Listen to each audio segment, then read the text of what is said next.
I should tell you that the Silurians have long since abandoned the way of mediation. So it seems. Why? A civilized race like yours waging unprovoked war? Defensive war, Doctor. There is a distinction. Silurian law forbids any other. Defensive. There's no such thing. Hello everybody, my name is Dr. Boybox and welcome back to another Doctor Who action figure review. And this one has been a long time coming.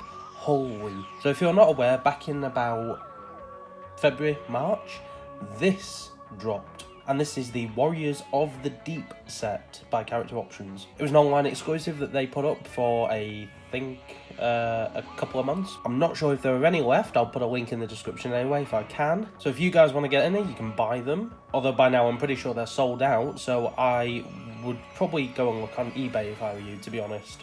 It's not the best suggestion I've ever given, but it's probably the only one I can come up with because they probably don't sell these anymore, unfortunately.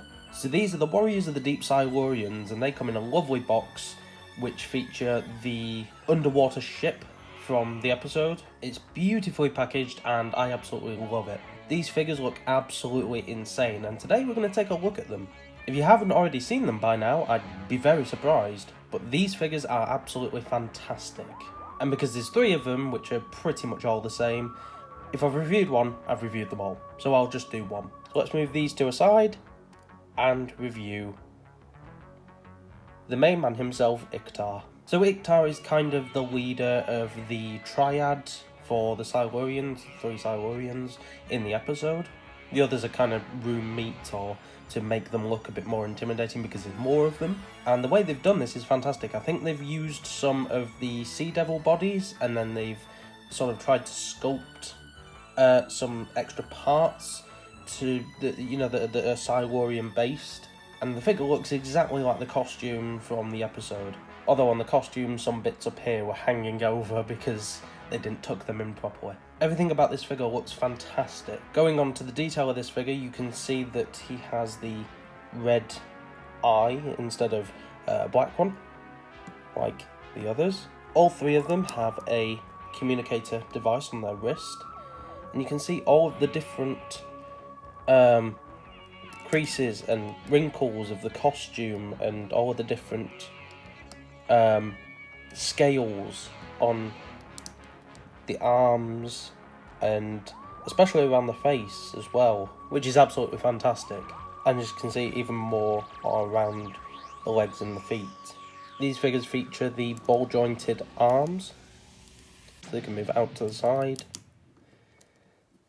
No head slight articulation at the head, but nothing major. But that's okay because the costume heads didn't move. Ball jointed shoulders, 360. The shoulder. No bicep articulation, which is surprising. Elbow articulation. Wrist articulation. Slight thigh articulation, nothing major, again. Slight waist articulation, nothing major.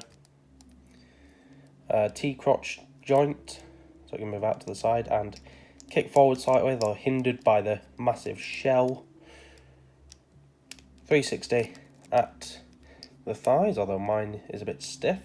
Knee articulation, and 360 at the feet.